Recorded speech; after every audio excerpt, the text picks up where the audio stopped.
울창한 숲에 자신의 아내와 두 아이와 함께 힘들게 사는 어느 가난한 나무꾼이 있었어요. 남매의 이름은 각각 헨젤과 그레텔이었어요. 나무꾼은 정말 입에 풀칠도 못할 만큼 가난했어요. 그런데 대기근이 이 지역에도 덮치자 이젠 정말이지 더는 빵을 구할 수가 없게 되었어요. 그래서 아빠는 누워서도 생각하고 또 생각했어요. 그러다 근심으로 잠을 못 이루던 어느 날 끙끙 앓으며 아내에게 말했어요. 우리 이제 어쩌지? 먹을 게 다 떨어지면 이제 정말 저 애들을 어떻게 먹여 살리냐고. 실은 말이야, 나도 할 얘기가 있는데 여보라며 여자가 말했어요. 내일 아침 일찍 우리가 저 애들을 가장 울창한 숲속으로 데려가 모닥불을 피운 후 빵 한 조각씩만 나눠준 후 우린 땔감을 구하고 간다고 하고서 자리를 떠는 거야. 그럼 저 애들만 남을 거잖아. 그리 되면 집으로 오는 방법을 못 찾을 거니 저 애들을 떼어놓을 수가 있지. 아니, 여보라며 나무꾼이 말했어요. 난 그렇게는 못해.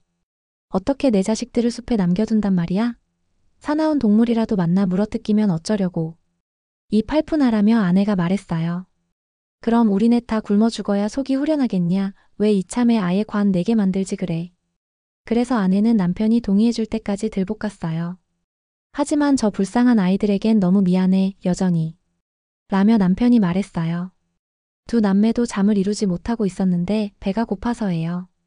그러다 새엄마가 아빠에게 말하는 내용을 엿듣게 된 거죠. 그레텔이 비통한 눈물을 흘리며 헨젤에게 말했어요. 이제 우린 끝났어. 조용히 해, 그레텔라며 헨젤이 말했어요. 마음 굳게 먹어, 곧 방도가 있을 거야. 어른들이 모두 잠이 들자 헨젤은 일어나 작은 조끼를 입은 다음 아래쪽 문을 열고서 밖으로 기어나갔어요. 달빛이 밝게 빛났어요. 집 앞에 놓여있는 새하얀 조약돌들이 달빛을 받아 마치 은하처럼 반짝거렸어요.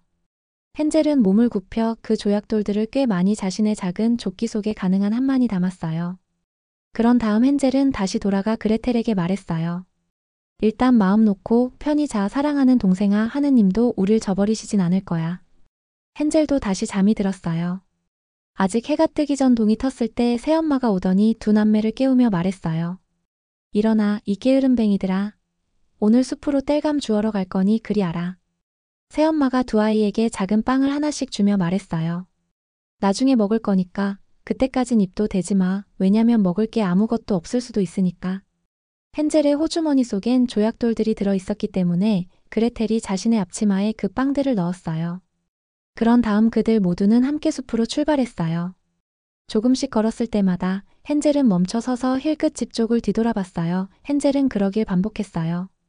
아빠가 말했어요. 헨젤아, 뭘 쳐다보는 거니? 뭐 남겨두고 온 거라도 있니? 그렇게 딴 생각만 하다간 발을 헛딛는다. 아, 아빠라며 헨젤이 말했어요. 새하얀 새끼 고양이를 바라다보고 있었어요. 지붕에 앉아 있는 게 혹 제게 안녕히 가라고 인사를 건네는 것 같아서요. 새엄마도 끼어들었어요. 이 멍충아, 저기에 고양이가 어디 있다는 거야. 굴뚝 위에 아침 해가 비치는 거잖아. 그렇지만 헨젤은 고양이를 쳐다본 게 아니었어요.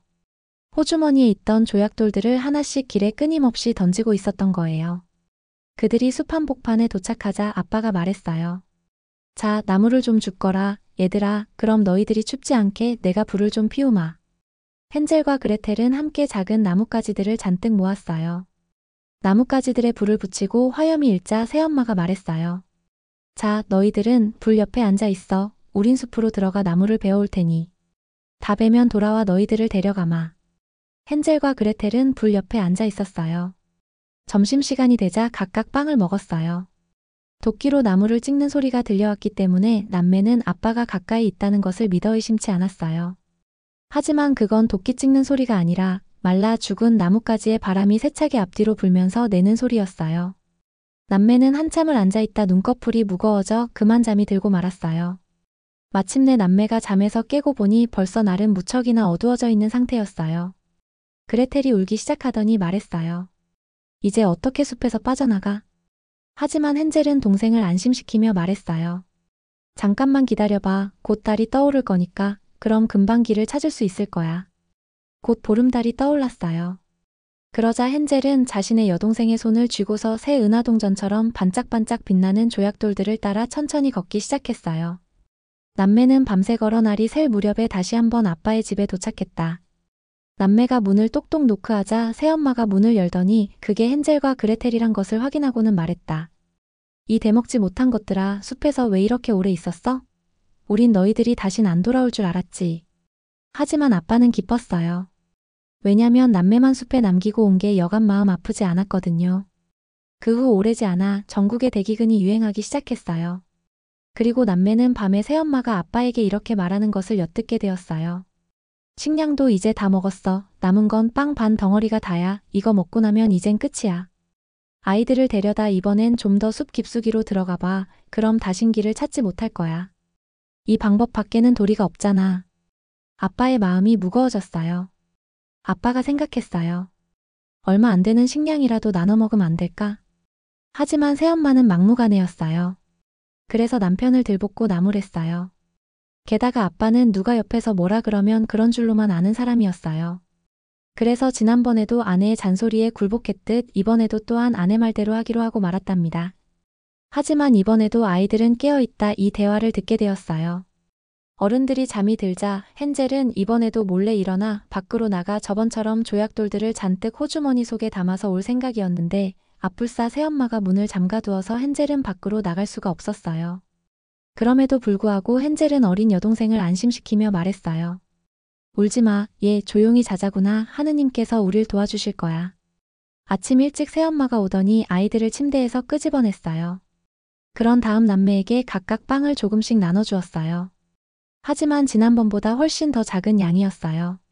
숲으로 가는 도중 헨젤은 호주머니에서 자기 빵을 잘게 부수며 종종 멈춰 서서 빵에 빵 한 조각씩을 내던졌어요. 헨젤아, 서서 뭘 그리 보고 있니? 라며 아빠가 말했어요. 어서 가자구나. 지붕 위에 앉아있는 자그마한 비둘기 한 마리가 잘 가라고 제게 인사하는 것 같아서 뒤돌아보고 있었던 거예요. 라며 헨젤이 대답했어요. 얼가냐? 라며 새엄마가 말했어요. 저게 뭐가 내 작은 비둘기란 거냐? 그건 굴뚝 위에 아침 햇살이 비추는 거야. 하지만 헨젤은 조금씩 길에 빵 조각들을 내던졌어요. 새엄마는 남매를 이끌고 숲 더 깊숙이 남매들이 전에 와봤던 곳보다 훨씬 더 숲 깊숙이로 데리고 갔어요. 그런 다음 큰 불을 피우더니 새엄마가 말했어요. 너희들은 거기 가만히 앉아 있어라. 피곤하면 잠시 눈을 붙여도 된다. 우리들은 숲으로 가서 나무를 벨 거니 우리 일이 다 끝나는 저녁에 다시 와서 너희들을 데리고 가마. 낮 12시가 되었어요. 그래서 그레텔이 자기 몫의 빵을 오빠와 나눠 먹었어요. 헨젤의 빵은 오는 도중에 다 흩뿌렸으니까요. 그런 다음 남매는 잠이 들었고 저녁이 되었는데도 어머나 세상에 아무도 이 불쌍한 아이들을 찾으러 오지 않는 거예요. 밤이 늦도록 남매는 깨어 있었어요. 무서워서요. 헨젤이 어린 동생을 안심시키며 말했어요. 기다려보자, 그레텔. 달이 떠오르면 그러면 내가 오는 길에 흩뿌려 놓았던 빵 조각들이 보이기 시작할 거야. 그럼 집으로 갈 수 있을 거야. 달이 떠오르고 남매가 출발하려고 보니 이런 빵 조각들이 안 보이는 거예요. 왜냐하면 숲과 들에 사는 수 1000마리의 새들이 달려들어 빵 조각들을 모두 쪼아 먹었기 때문이지요. 헨젤이 그레텔에게 말했어요. 곧 길을 찾을 수 있을 거야. 하지만 남매는 도무지 길을 찾지 못하고 말았어요. 오누이는 밤새 걷고 다음 날도 아침부터 저녁 때까지 걸었지만 숲을 빠져나오지 못했어요. 그리고 배도 너무 고팠답니다. 왜냐하면 온종일 먹은 거라곤 땅에서 자라는 산딸기 2개 내지는 3개 먹은 게 다였거든요. 지칠 대로 지친 오누이는 너무도 피곤해서 더는 걷지 못하고 나무 밑에 웅크리고 누워 잠이 들고 말았어요. 오늘은 오누이가 아빠의 집을 떠나온 지 3일째 되는 날이었어요. 오누이가 다시 걷기 시작했어요. 하지만 가도 더 깊은 숲속으로만 갈 뿐이었어요. 빠른 시간 안에 이들에게 도움이 주어지지 않는다면 굶주림과 배고픔에 죽게 될지도 몰라요. 한낮이 되었을 때 큰 나뭇가지 위에 앉아 아주 상쾌한 노래를 부르고 있는 눈처럼 새하얗고 아름다운 새 한 마리를 보았어요. 그래서 오누이는 멈춰 서서 그 노래를 들었어요. 노래가 끝나자 새는 날개를 펼치더니 오누이 앞을 지나 푸드덕 날아가 버렸어요. 오누이가 그 뒤를 따라가 보니 자그마한 집 한 채에 다다르게 되었어요. 좀 전에 봤던 새는 그 집의 지붕 위에 앉아 있었어요. 오누이가 조심스럽게 그 작은 집에 접근해서 보니 어머나 이건 빵으로 지어진 집인 거 있죠. 그리고 케이크들로 온통 뒤덮인 집이었고요. 창문들이 모두 맑은 설탕으로 만들어져 있지 뭐예요. 이거라도 먹어서 라며 헨젤이 말했어요. 일단 배라도 채워보자. 내가 지붕을 조금 먹어볼 테니 너 그레텔은 창문을 좀 먹어봐. 그건 맛이 날 거야. 헨젤은 위로 올라가 맛을 보기 위해 지붕을 조금 부러뜨렸어요. 그리고 그레텔은 창문의 기대 창유리를 조금 깨물어 봤어요. 그러자 집안에서부터 부드러운 음성이 울렸어요. 깨물짝 깨물짝 아그작. 누가 내 사랑스런 집을 갉아먹고 있는 거니? 아이들이 대답했어요. 바람이에요. 바람이에요. 하늘에서 내려온 바람이에요. 그리곤 아랑곳하지 않고서 계속해서 먹어댔어요. 지붕이 꿀맛이라 여긴 헨젤은 지붕을 왕창 뜯었어요. 그레텔도 둥근 창유리 하나를 몽땅 창틀에서 떼어내 자리에 앉아 맛있게 먹고 있었어요. 갑자기 문이 벌컥 하고 열리더니 목발을 짚은 아주 나이 많은 노파 한 명이 기어 나오는 거예요. 그 바람에 화들짝 놀란 헨젤과 그레텔은 손에 들고 있던 음식을 땅에 떨어뜨리고 말았어요. 하지만 노파는 고개를 끄덕이더니 이렇게 말했어요. 오, 귀여운 애들이군. 너희를 누가 여기로 데려온 게냐? 어서들 들어와 나와 같이 살자. 어떤 해코지도 없을 테니 염려 말고. 노파가 손에 손을 잡고서 두 아이를 데리고 작은 집으로 들어갔어요. 그런 다음 만난 음식을 오누이 앞에 차려주었어요. 우유와 설탕과 사과와 땅콩이 뿌려진 팬케이크들이었어요. 다 먹고 난 후 두 개의 예쁘고 작은 침대에 깨끗하고 새하얀 리넨 이불이 덮여 있었는데 헨젤과 그레텔은 그리로 가 누웠어요. 오누이는 여기가 분명 천국일 거라 여겼더랬죠. 노파는 무척이나 친절한 척 행동했지만 사실은 잠복해 아이들을 기다리고 있던 사악한 마녀였어요. 아이들을 꿰기 위해 빵으로 예쁘장한 집을 지은 이유도 모두 그 때문이었고요. 아이들이 자신의 마법에 빠지고 나면 노파는 아이들을 죽이고 요리를 해먹었어요. 바로 이날이 바로 노파의 그런 축제일이었던 거죠.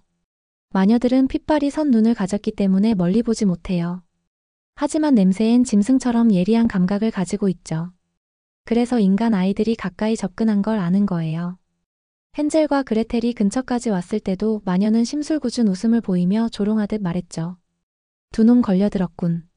절대 빠져나가지 못할걸? 오누이가 깨기 전 노파는 아침 일찍부터 일어나 두 뺨이 불그레한 두 아이들이 예쁘장하게 누워 자는 모습을 보며 혼자 소곤거렸어요. 고놈들 참 맛있겠다. 그런 다음 주름살로 다 오그라든 자신의 손으로 헨젤을 잡아 가축우리에 집어넣고는 쇠창살이 달린 문으로 닫았어요. 헨젤이 비명을 질러보았지만 소용없었어요. 그런 다음 노파는 그레텔에게로 가 흔들어 깨우며 소리쳤어요.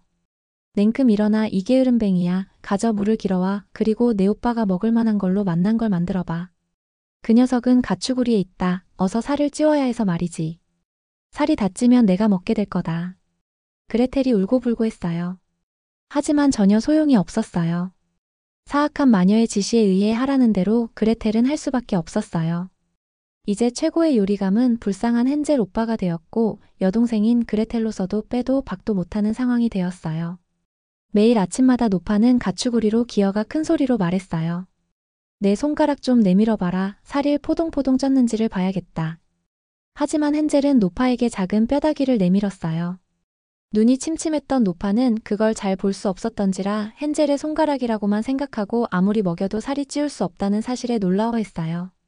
그렇게 4주가 다 지나도록 헨젤이 여전히 빼빼 말라있자 노파도 참는 데는 한계가 있었던지라 더는 기다리지 못했어요. 이제 됐다. 그레텔 라며 마녀가 소녀를 불렀다. 움직여라. 물 좀 길어오고.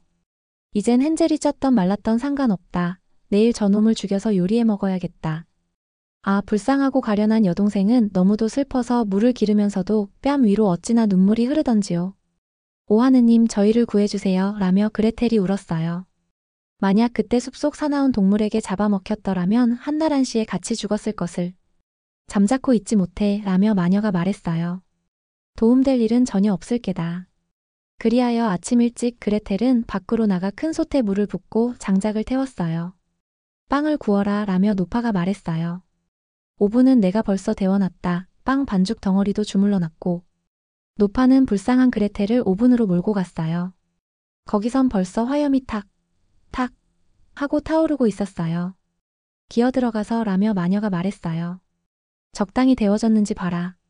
데워졌음 빵을 넣고 닫게. 하지만 그레텔이 일단 오븐 안으로 들어가면 마녀는 즉시 오븐을 닫고 그녀를 구울 참이었어요. 즉 여동생인 그레텔도 잡아먹을 생각이었던 거죠. 하지만 그레텔의 눈엔 마녀가 지금 뭔 꿍꿍이 생각을 하고 있는 게 다 보였어요. 그래서 그레텔이 말했어요. 어떻게 들어가는지 전 모르겠는걸요. 어떻게 들어가는데요? 이 멍충아. 라며 노파가 말했어요. 문이 이렇게 큰데. 잡아봐. 내가 시범을 보여줄 테니. 노파는 슬금 기어오르며 오븐 속으로 고개를 넣어 보였어요. 그때 그레텔이 마녀를 훅 밀쳐 오븐 훨씬 안쪽으로 넣고는 철제문을 닫아버렸어요. 그리고 걸쇠도 걸었고요. 오! 그러자 마녀가 몹시 끔찍한 소리를 지르기 시작했어요. 하지만 그레텔은 냉큼 그 자리를 떴답니다. 사악한 마녀는 그렇게 거기서 죽을 때까지 태워졌답니다. 그렇지만 손살같이 헨젤에게 달려간 그레텔은 가축우리를 열며 소리쳤어요. 오빠, 우리 살았어. 늙은 마녀가 죽었어. 헨젤은 동생이 열어준 문을 통해 가축우리에서 한 마리 새처럼 빠져나왔어요. 오누이가 서로 부엉켜 안으며 어찌나 기뻐하는지 서로 뽀뽀하고 춤추고 난리도 아니었어요. 마녀가 죽었기 때문에 더 이상 두려울 것이 없어진 오누이가 다시 마녀의 집으로 들어가 보았어요. 구석구석 진주와 보석들로 가득 찬 괴짝들이 놓여있지 뭐예요. 조약돌보다 훨씬 나은데?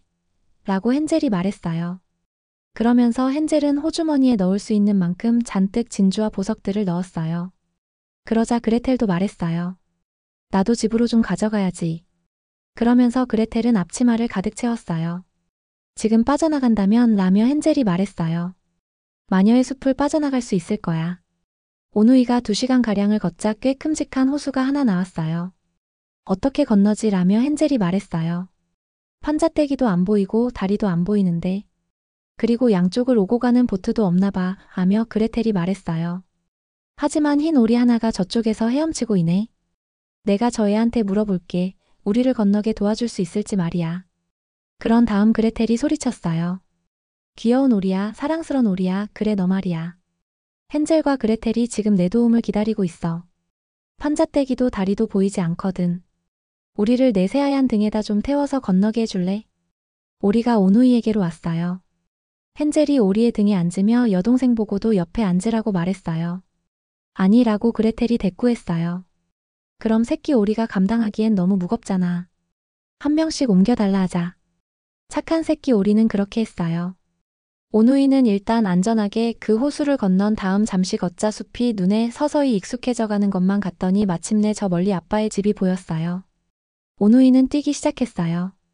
곧 허겁지겁 거실로 돌진한 오누이가 아빠의 팔에 안겼어요. 아이들을 그렇게 숲에다 남겨두고 온 이후로 아빠는 한시도 행복하지 않았지요. 게다가 아이들의 새엄마도 그 사이에 죽었고 말이죠. 그런데 방금 나타난 그레텔이 방을 바삐 뛰어다니며 자신의 앞치마에 싸가지고 온 진주들과 보석용 원석들을 탈탈 털어내지 뭐예요. 헨젤도 또한 자신의 호주머니에서 보석 한 움큼 또 한 움큼을 그 위에다 던지는 거예요. 그리하여 모든 근심 걱정 일랑은 털어버리고 그들은 완벽한 행복 속에서 함께 살아더랬죠.